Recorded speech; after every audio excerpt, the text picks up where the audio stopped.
Será que o sucesso, seja em qual for a área, é o resultado de um talento extraordinário ou será que não? Que existe uma maneira de se chegar lá que seja acessível a todos? Essas são algumas das questões mais importantes que temos que saber responder, a fim de aproveitarmos a escola e também desenvolvermos a nossa plenitude como seres humanos. Pois a ciência aponta que existe um fator determinante em termos de características pessoais para o sucesso, que é a garra. E sobre isso, algumas questões importantes devem ser discutidas. Será que existe uma metodologia para desenvolvermos essa garra? O que acontece dentro de nós que torna tão relevante desenvolvermos a nossa garra? Quais são os fatores que são controláveis que podem nos ajudar neste caminho? E como isso impacta a nossa produtividade, o nosso aproveitamento na escola e também na vida? Pois é sobre isso que falaremos hoje.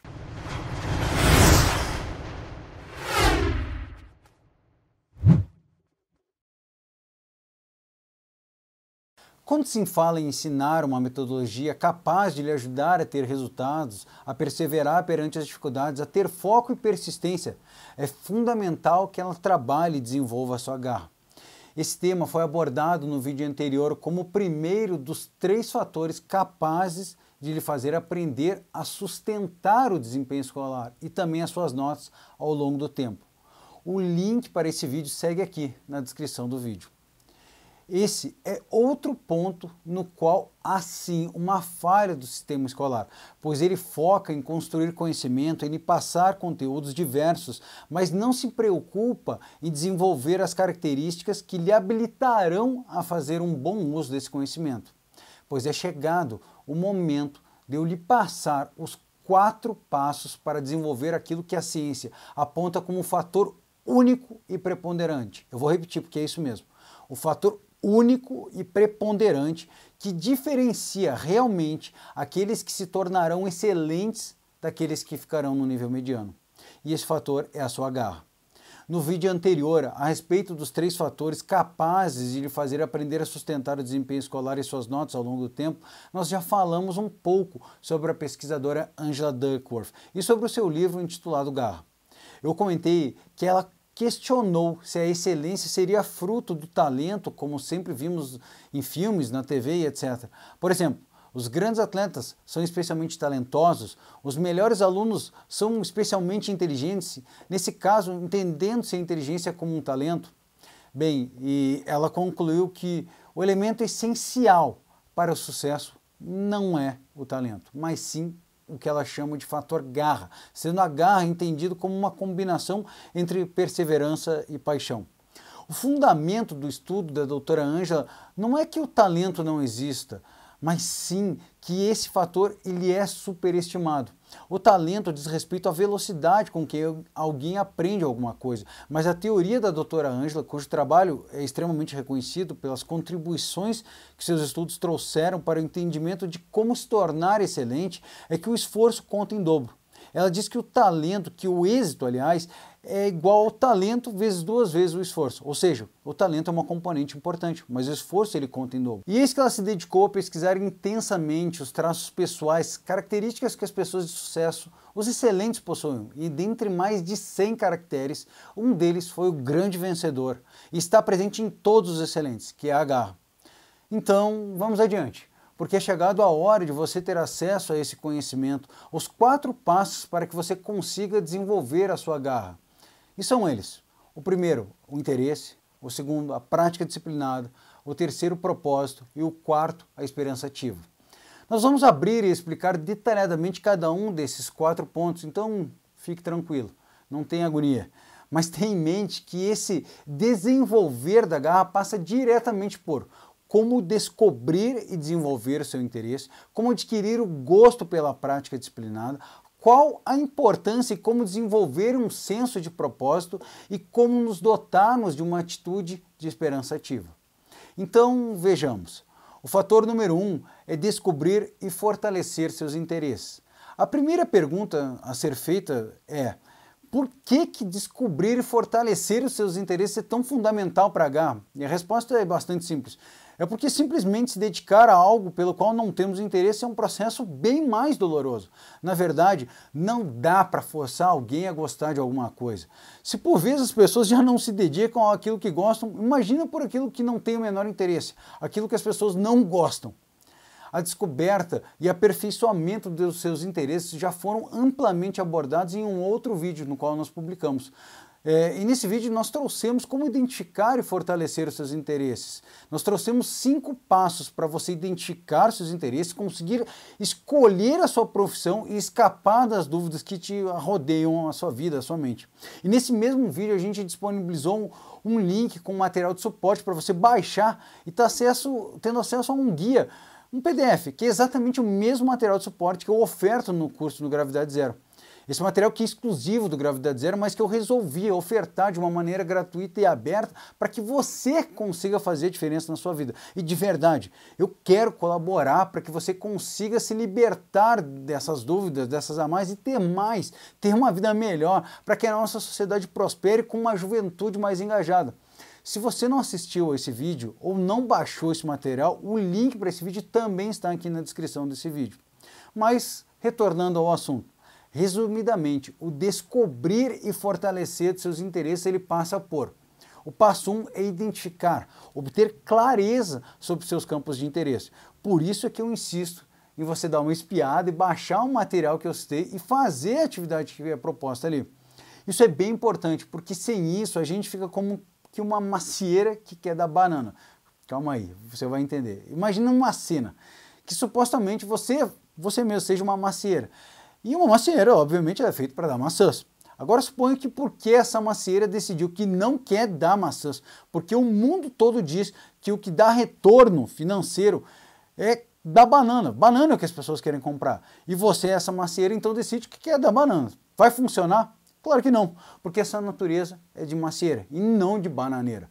A natureza lhe proveu com recursos naturais para dar maçã, e o pleno desabrochar do seu potencial é quando você se torna a macieira mais frondosa possível. Isto é, se ela for plantada no melhor terreno, regada no melhor jeito, protegida dos ventos e intempéries, receber a luz solar adequada. E entenda, mesmo que você conseguisse dar a banana, nunca seria boa de verdade, pois essa não é a sua natureza. Então pensa aqui comigo. Se você não conseguir identificar com clareza a sua natureza, seus dons, aquilo que você nasceu para fazer, os seus recursos, você vai acabar aceitando aquilo que a vida lhe oferece. Ou seja, será exatamente como essa macieira que quer dar banana. Indo mais a fundo nessa metáfora, digamos que essa macieira não deu nenhum fruto, porque ela foi plantada num solo meio que cheio de pedras, que ela não teve sol suficiente, que ela não foi protegida dos ventos, que ela não recebeu água na medida certa. Você dirá que essa é uma vida de uma macieira, logicamente, que foi infrutífera, que ela foi jogada fora, foi inútil, porque é uma macieira que não deu nenhum fruto. Ela não cumpriu a sua função primordial, ela ficou aquém da sua potencialidade. E o mesmo se aplica com você. Sem esse pleno desabrochado das suas possibilidades, se você não descobrir qual é a sua praia, seus reais interesses, identificando seus recursos, você não vai atingir o seu pleno potencial. E aí de convir comigo, a sua vida, assim como dessa macieira que não dá frutos, ou que dá poucos frutos, é uma vida que ficou aquém das suas potencialidades. E por isso, é uma vida que não foi lá assim tão boa. Sem isso, é difícil, se torna sofrível fazer alguma coisa com energia, enfrentar as dificuldades, os obstáculos, as frustrações e também as derrotas temporárias. A parada vai ficar árida, difícil mesmo. Conforme eu venho dizendo, mesmo fazendo o que se gosta, haverá muito esforço, muito trabalho árduo, repetição, falhas, obstáculos. Então imagina fazendo isso com algo que não é do nosso interesse. Eu quero que fique claro, não se trata de fazer só o que se gosta, porque isso jamais vai acontecer, mas sim de conseguir fazer isso ser mais leve. Por exemplo, eu particularmente eu acho super trabalhoso escrever, roteirizar um vídeo desse que eu faço. Tem que pesquisar o tema, tem que usar a criatividade, tem que linkar as ideias científicas com a mensagem que eu quero transmitir. Eu tenho que estruturar isso em tópicos, criar títulos, pensar em exemplos que tragam isso para uma realidade. Isso toma muito tempo, muito mais tempo do que você supõe. Até chegar aqui e você assistir, apenas a minha parte, que não inclui a edição desse vídeo, são mais de 10 horas de trabalho. Mas o fato de saber que eu estou fazendo algo que é útil, que ajuda de verdade os jovens, que ajuda você a atingir o seu máximo potencial, me dá um enorme prazer. Isso me faz muito bem. Agora imagina se eu tivesse que fazer isso para escrever algo que é voltado para alguma coisa que eu não suporto, que eu não tenho nenhum interesse. Imagina quanto que isso ia ser ruim. Eu acho que ficou claro esse ponto. O segundo ponto é que você precisa ter um contato prático com essa atividade. Essa etapa está ligada diretamente com experienciar essa atividade de uma maneira prazerosa e sem compromisso ou pressão. Não é o momento de você assumir um compromisso e ter pressão. É testar repetidas vezes essa atividade até que isso se fortaleça. E para que você possa, aí sim, dar um passo adiante, assumindo um compromisso de verdade com essa atividade. E aí você vai estar apto a entrar no terceiro ponto, que é uma busca ativa por outras experiências, por mais oportunidades de você ter contato com essa atividade. É você correr atrás, não ficar esperando que alguém bata na sua porta e te chame para você ter contato com essa atividade. Essa etapa demanda que você vá de uma busca ativa e prática, que você visite locais diferentes, que você converse com pessoas que já fazem isso dessa maneira, que convivem diuturnamente com essa atividade, buscar informações, se aprofundar, pesquisar um pouco sobre esse assunto, conhecer detalhes, estudar a respeito, mas ainda sem pressão ou um comprometimento por resultados. E aí sim, vamos entrar no quarto ponto para você descobrir e fortalecer seu interesse, que essas experiências, nesse momento, elas têm que ser necessariamente prazerosas. E para que isso ocorra durante essa fase que é de testes e de experiência mesmo, os professores e treinadores, eles têm sim um papel que é muito importante. Eles têm que ser incentivadores. Eu não estou dizendo que eles têm que ser seus avós, que têm que te paparicar, mas eles devem sim ser incentivadores, fazer com que você se sinta bem e capaz de evoluir. Essa é uma etapa na qual os elogios são muito bem-vindos e importantes, mesmo que você ainda não seja um mestre no que você está fazendo. Ou seja, essa prática nesses primeiros contatos não deve ser uma prática dura, não pode ser uma coisa muito exigente. É mais ou menos como um início de namoro, vem só o bem bom no começo. Você não vê defeitos na outra pessoa, esse é o momento de você se apaixonar pelas coisas. E o quinto e último ponto é que na medida que você estiver buscando ativamente por essas oportunidades, experiências e se envolvendo cada vez mais e mais e mais, aí sim, você vai aumentando gradativamente seu nível de comprometimento. E com esse aumento de envolvimento, você vai estar pronto para entrar na prática disciplinada, que é o segundo ponto que a gente tem que desenvolver para que a gente seja capaz de aumentar o nosso nível de garra, a prática disciplinada. E no vídeo no qual nós trouxemos os 8 passos para você aumentar suas notas, nós apresentamos já essa prática disciplinada. Essa aqui é uma metodologia utilizada para que você consiga evoluir, mantendo sempre uma crescente em termos de habilidade e também de competência. Esse é um tipo de prática cuja eficácia é comprovada cientificamente, não é achismo, não sou eu que estou dizendo, e é utilizado para transformar as pessoas em experts. Esse vídeo no qual nós trouxemos os 8 passos práticos para que você consiga implementar essa metodologia no seu dia a dia, também está com o link disponibilizado aqui na descrição desse vídeo. Eu acho que é bem bacana que você o assista, caso você não tenha ainda feito, porque de fato isso vai fazer uma grande diferença para que você consiga aumentar suas notas e sustentar isso, para que seu desempenho como um todo consiga melhorar.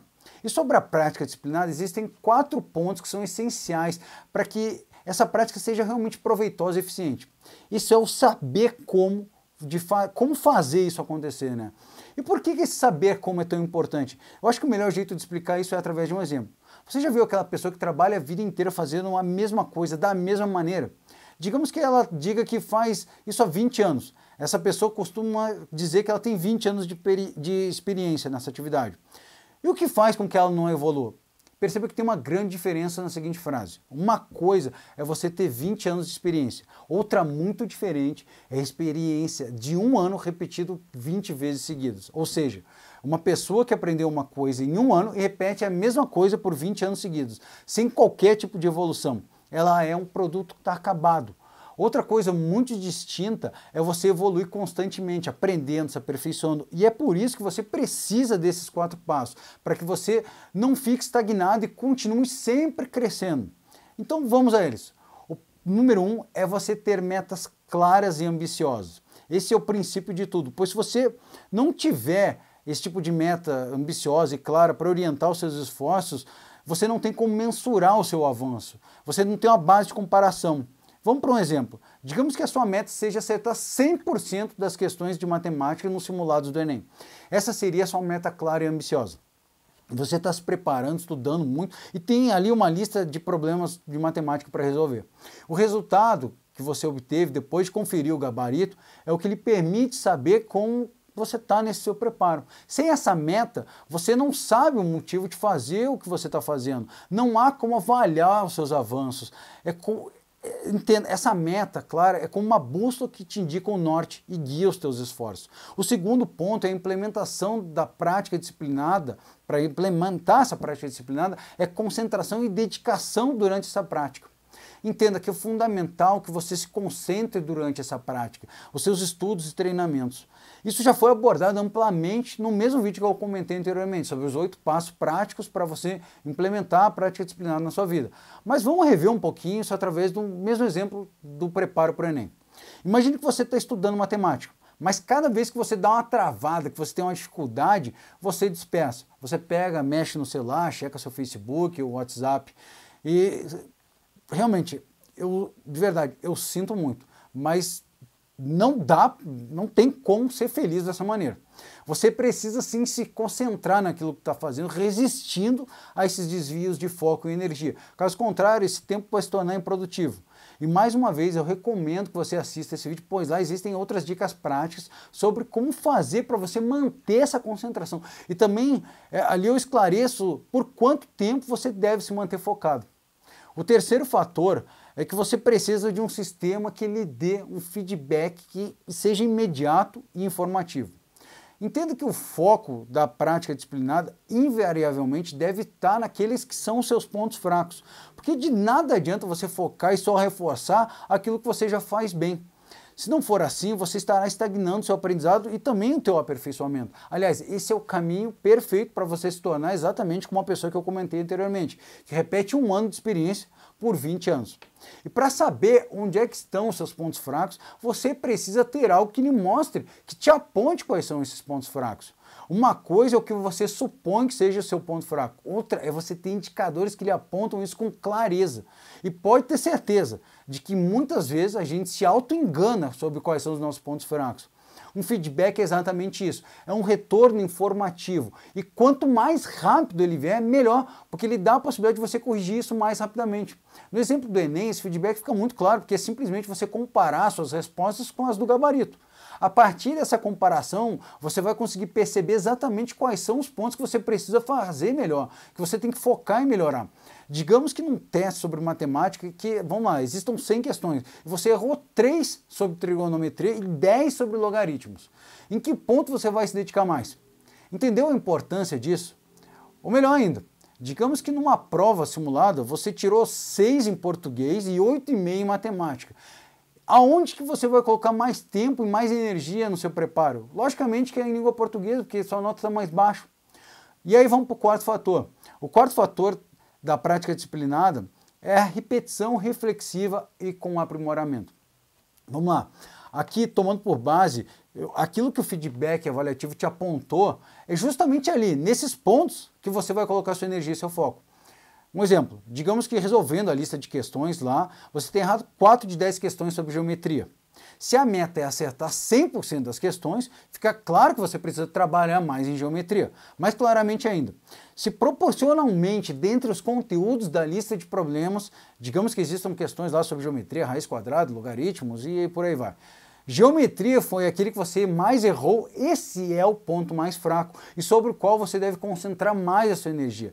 E o que significa isso? Significa buscar opções, conhecimento, informações, aonde você puder. De repente, aulas na internet, YouTube, conversar com professores, pedir ajuda para outros colegas que já estão num nível mais avançado, e etc. E aí você vai treinar essa habilidade específica até ficar bom. Isso é a repetição reflexiva com aprimoramento. Não é ficar horas e horas resolvendo problemas que você já domina, mas sim focar naquilo que ainda não está bom. Não se trata da quantidade de horas dedicadas, mas sim da qualidade dessas horas. Vamos ver um segundo exemplo que deixa isso muito claro. Imagine que uma equipe, digamos lá, uma equipe de futebol, essa equipe ela treina muito duro, horas e horas, e os atletas são muito dedicados e disciplinados, mas o tipo específico de treino que elas fazem é centrado em algo que eles já estão bons. Digamos que eles foquem na parte física, mas se o problema deles é a parte tática, ou seja, em como eles se distribuem no campo, como eles se organizam para a construção das jogadas. De nada vai adiantar que eles treinem tanto a parte física. Eles podem ficar ali o dia inteiro aprimorando a parte física, que eles não vão melhorar como equipe. A energia que está sendo gasta é uma energia que é burra, que não traz qualquer tipo de evolução. E aí a gente vai para o terceiro fator determinante para você ser capaz de desenvolver e fortalecer a sua garra, que é você ter um propósito muito claro por que você está fazendo aquilo.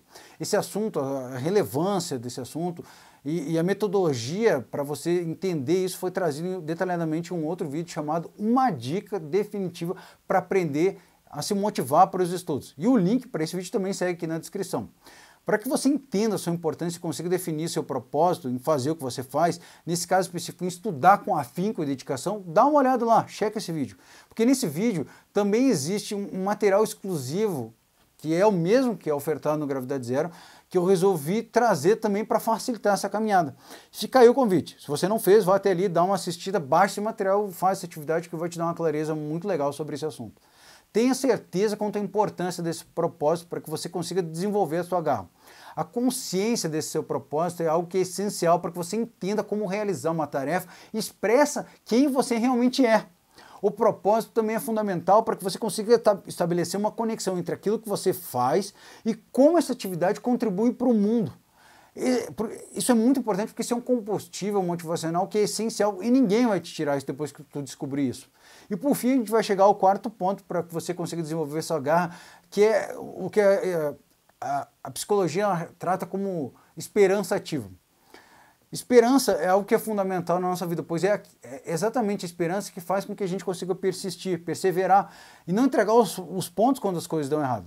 Agora existem dois tipos de esperança, sendo que uma delas é extremamente negativa.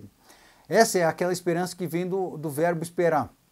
É aquele tipo de esperança, de atitude, que algumas pessoas têm quando as coisas não dão certo e dizem simplesmente, eu espero que as coisas melhorem, ou cara, isso vai passar, ou foi Deus que quis assim. Esse é um tipo de mentalidade adotada por quem escolhe esperar.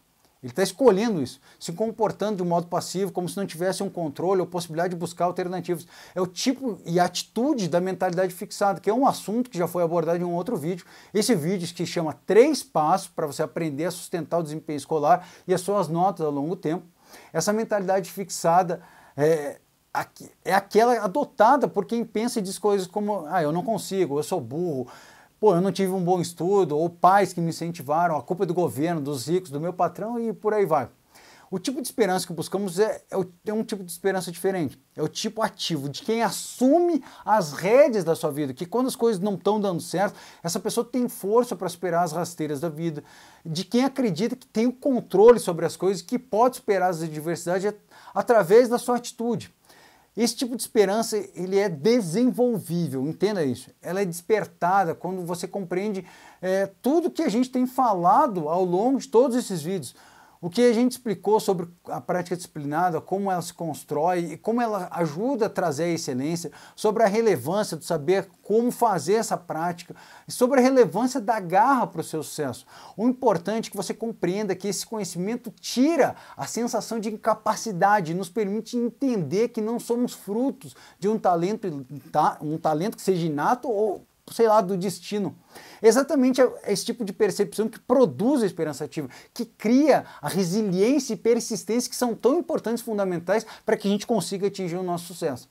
É lógico que existem e sempre haverão fatores que fogem ao nosso controle. Uma parte sempre será sobre o que fazemos e outra sobre como as coisas são, como as coisas acontecem, como a vida conduz as coisas. Mas no final a esperança ativa tem a ver com o que a gente faz com aquilo que nos acontece, como nós reagimos e conseguimos buscar alternativas, recursos e opções para superar os diversos obstáculos que sempre vão aparecer na nossa vida. A mensagem que você deve guardar é: a garra, literalmente, a garra, ela está nas tuas mãos. Estão aí. Eu trouxe para você agora aqui, são apresentadas as chaves para que você consiga trabalhar e desenvolver a sua garra. Ao final desse vídeo, eu espero que você tenha adquirido a consciência a respeito da sua capacidade de se fazer protagonista da sua história. Você não é fruto do meio e não precisa ser. E essas são as ferramentas, os conhecimentos de fronteira, o que há de mais avançado sobre desenvolvimento pessoal e também sobre desenvolvimento humano. Agora é com você, meu amigo. Você está aqui, eu te trouxe as ferramentas. Se você vai usar, é contigo mesmo. E por fim, eu convido você a me ajudar a espalhar, a dividir esse conhecimento, esse conteúdo. Pois com toda certeza você conhece alguém que também tem esse tipo de dificuldade, esse tipo de falta de garra, que acredita que não tem talento suficiente, que adota esse tipo de mentalidade fixada, ou que tem uma dificuldade em se comprometer ao longo do tempo. Então, se você gostou desse vídeo, se você acha que isso contribuiu para você, compartilhe esse vídeo. Fica aqui sempre o meu convite e também o meu pedido para você me ajudar a espalhar esse conteúdo que é importante para que a gente viva uma sociedade melhor. Deixe seu comentário, principalmente se você teve alguma dúvida. Eu lembro e eu sempre repito que eu tenho o maior prazer em responder. Bem, era isso. Um forte abraço, fique com Deus e até uma próxima oportunidade. Eu lembro que meu nome é Bernardo Chu e eu tenho certeza que juntos a gente pode sim fazer um mundo muito melhor. Seja muito bem-vindo ao Fator Gravidade Zero.